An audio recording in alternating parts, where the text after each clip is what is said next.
Say, kids, what time is it? It's kind of like watching TV, but, in your car.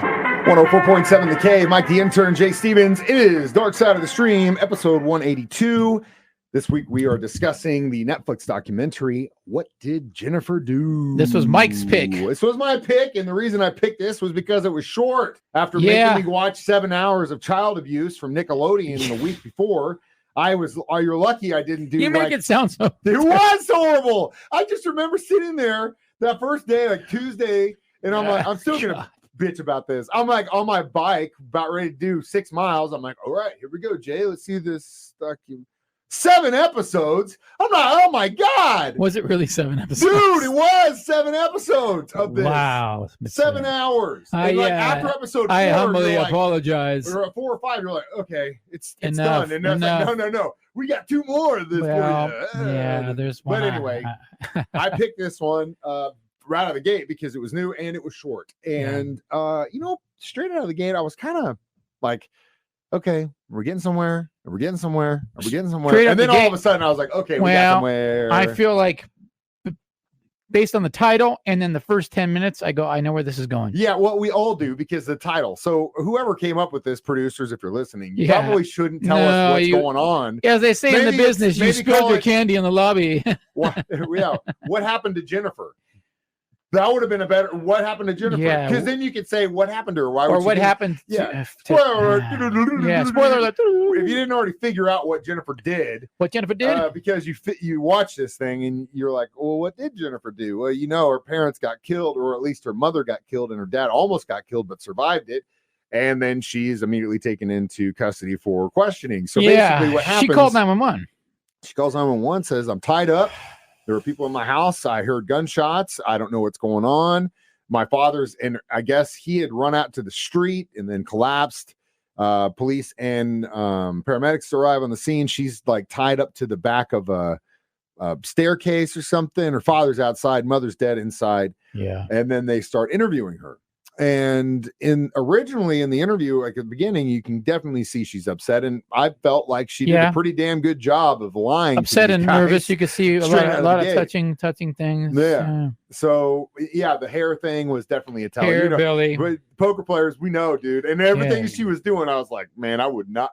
She wouldn't survive one round. She looked a little suspect for sure. And again, I think not the responding detective, but the female one that was assigned straight out of the gate, where she was like, I felt bad for this girl, and she definitely did a good job of kind of out of the gate, or at least first, trying to get them to lay some sympathy on her. And we'll tell you that didn't last too long, and we'll get to more about what Jennifer did next. Dark Side of the Stream on 104.7 The Cave. Mike the Intern, Jay Stevens back in the studio. Dark Side of the Stream, episode 182. What did Jennifer do? Well, hopefully you haven't figured it out just yet, but her parents were victims of gunshots. After the police did their investigation, they noticed that there wasn't any forced entry into the home. They started doing a little bit more detective work, some canvassing. They come up with the name, which is this young man who had been involved in some drug dealings and all this crazy stuff. Her like on again, off again boyfriend guy. So they take him in. He was pretty straight, though. He's like, I didn't do anything. No, I ain't doing no drugs no more, man. I don't know what we're talking about, man. Yeah, he was very believable, actually. Well, I thought. They keep bringing this girl back in. I think like after the 3rd time they brought him in, the jig was kind of up. Yeah, you can feel it. They kind of felt like, you're not telling us everything. Eventually, they get her cell phone, and this is when it gets interesting. They get her cell phone, and then they have everything because she's a kid and she's an idiot. And kids, if you're planning on doing and she has a history of lying to her parents about saying she was going to college and she wasn't. The college thing was crazy. So obviously her parents were immigrants from Vietnam, I think.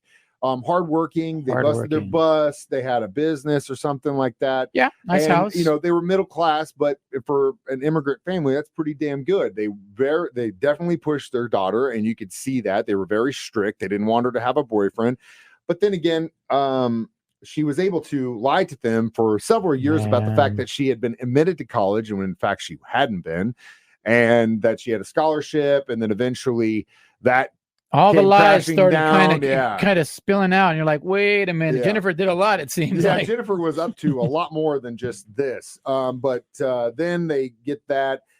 They get the cell phone stuff. After all those lies, they're pretty much sure that she's done it. Then they read the text messages. What blew my mind was that right before this thing went down, that dude said probably the dumbest thing you could possibly say to anyone if you're planning on committing a murder. And we'll talk about that next. Dark Side of the Stream what on a 104.7 tease. McKay. Mike, the intern, Jay Stevens in the studio. It is Dark Side of the Stream, episode 182. What did Jennifer do? So, as I was saying, the first big red flag was, oh man, she'd been lying to her parents about going to college all this time. And then she ends up telling them what's going on. They tell her she's got to pay all the money back that they gave her for school. And then the police get her cell phone records. And right then and there, they can see that this thing jig is up. They had been planning it. Her boyfriend, on a gift boyfriend, was the one that helped plan this. But before he goes through with it, and they're literally planning a home invasion and a murder, he goes off a limb and says, you know what? I don't think I can be with you. I'm in love with someone else. Yes. And then she says, call off the hit. And he goes, what are you talking about? Everything's in place. You said you wanted to do this regardless if we were together or not. At that point, if I was dude, I'd like to say I'm going to help someone plan a murder. But even if I had gone that far, the last thing I'm going to do, if I know why would you give someone ammo if you were involved in something illegal that they're going to turn on you? And wasn't he also hoping he'd get a payday out of this? I think that's part of what she probably alluded to him. Screwed up. Dude, what an idiot. He screwed up. Bro, you should have never. It's like your girl or your guy's going to take you on a 2-week trip to Europe. And right before you go, hey, I've been sleeping with your friend. I've been sleeping with your buddy. I'm having sex with your brother. By the way, and it's like, well, I guess you're not going to Europe with me. I'm going to Europe by myself. Spilled the beans at the wrong time, homie. Yeah, that one blew my mind. I just could not figure it out. We weren't dealing with the smartest criminals, I think, in this one. But I got another great tease for Jay that he doesn't even know about. Someone that actually knew this chick got on Reddit and did an AMA this weekend, which I read it, and we'll get some of those answers from someone that worked with her next. Dark Side of the Stream on 104.7. Mike, the intern, Jay Stevens, back in the studio one more time. Dark Side of the Stream, episode 182. What did Jennifer do? So, this is why we do this. We go deeper. Mike has uncovered deeper after the movie stories. Which is crazy because I had so much crap which I've done on a few of these too. So this is good. This is good. I figured since you had all the background for the Van Halen we did recently, I might as well up the game. You can't make me look bad. I like that meme.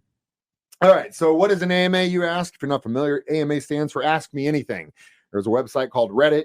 Essentially a just giant forum website, and there is an AMA subreddit there where people from time to time will get on and say, I work at a funeral home, ask me anything. I work for the government, ask me anything. Yeah. I'm a DJ for a Crocs and Crocs station. Hey, you should do that. Yes. I have before, but I'm not going to tell anyone my username. Either way, it's not Mike the intern, I'll tell you that. So someone over the weekend Mike not got the intern. on AMA. Yeah, Mike not the intern. There you go. Actually, that's not a bad idea. Someone got on AMA and said, what did Jennifer do star? Jennifer Pan was my manager for 2 years in 08 and 09 before having her own parents killed in 2010. Holy cow. That's right up till the point. This is good. Yeah. So she had a boyfriend who worked with us as well. And I'm certain if he was the same one who actually committed the invasion homicide. So she did have a boyfriend there that worked there too. She was according to this dude, she was the assistant manager for this restaurant they worked at. And I guess the GM was kind of checked out. So she used her power willingly. In this documentary, the directors and producers do a really good job of painting this girl as kind of meek and quiet. Yes, yeah. That's not the picture we got from this dude. No. The first question is did she seem off? This person say, I wouldn't say off. The girl portrayed in the interrogation footage, however, is a much different person than I knew. In the video, she looked quiet, polite, and shy. She was doing her act. She was doing her act. Yeah, you know? She was loud, abrasive, outspoken. The majority of the staff who worked there could not stand her. She loved the little bit of power she had as a manager and would boss people around and bark orders at them. He said he found out originally because someone else who worked with them sent them the Toronto Star article. They all thought it was wild, but if I'm being honest, we were sad because, obviously what happened was awful to a family that busted their ass for her, That's crazy, dude. It's incredible. It sounded like someone said it sounded like she was a college student who wouldn't go out besides her classes and had controlling parents at 24. The person said she would often stay late on the patio socializing. This part of why I don't 100% believe that part of it at all, which is also interesting. But it definitely goes down, and there's all kinds of questions about, did she lie about work? He goes, as far as I knew, she was in school, and now I believe she was lying to everybody else. Oh my gosh! Too. So wow. Again, that was like, whoa! But again, it makes sense for someone to be able to lie to themselves and lie to the people they care about the most. This hardcore, you really have to believe that lie yourself. Pathological liar. And so, she did a good job. But again, don't let it fool you. She did sound like she was slightly insane, and I definitely wouldn't want her to be my boss or my boyfriend. And again, if you are planning on committing a crime or going on a nice holiday vacation with your SO, keep your mouth shut, homie. You're thinking about sliding off, because that's not a good time. Keep it quiet, under wraps. Probably not a good idea. Jay, what are we watching next week? Well, did we rate this one? Oh yeah. How many fake college diplomas? Yeah, fake college diplomas. Which you get? 2. Yeah. I knew it. I knew right out the gate. Screwed it all up, man. The title and the interrogation first. That screwed it up for me. Yeah, I knew. It's like I knew what was going to happen. It's like if they changed the name Alien to. Spoiler alert. Ash is a robot. And you're watching this movie called Ash is a Robot. Yeah, they let it. Hey, he's an android. Okay, I get it. Well, I have a documentary that I watched long ago, and I keep forgetting. I keep leapfrogging it with other stuff. So we're gonna do this before I forget about it. It's called The Program. It's on Netflix. Okay. It's like a school for kids, and it's like you won't believe what's going on there. The Program. Cults, cons, and kidnapping. Yeah, it's interesting. Yeah, it's very interesting. I hope it's not 7 episodes of child abuse. No, I think it's 4 of definitely screwing with kids. Okay, great. Well, Jay, it looks like you got a theme this month. Either way, as always, you can watch myself or Jay do this live on Facebook at 9 a.m. every Thursday, or you can watch it on YouTube or listen to it as a podcast on our 104.7 The Cave app, or us do it live at 9 a.m. or 6 p.m. every Thursday. I thought there was a 4th Avenue I did not know about here. Or you can teleport it to your brain. On the radio. Anyway, I'm Mike the Intern. That's Jay Stevens reminding you. Yeah, here I am. We watch movies, documentaries, so you don't have to. Dark Side of the Stream on 104.7 The Cave.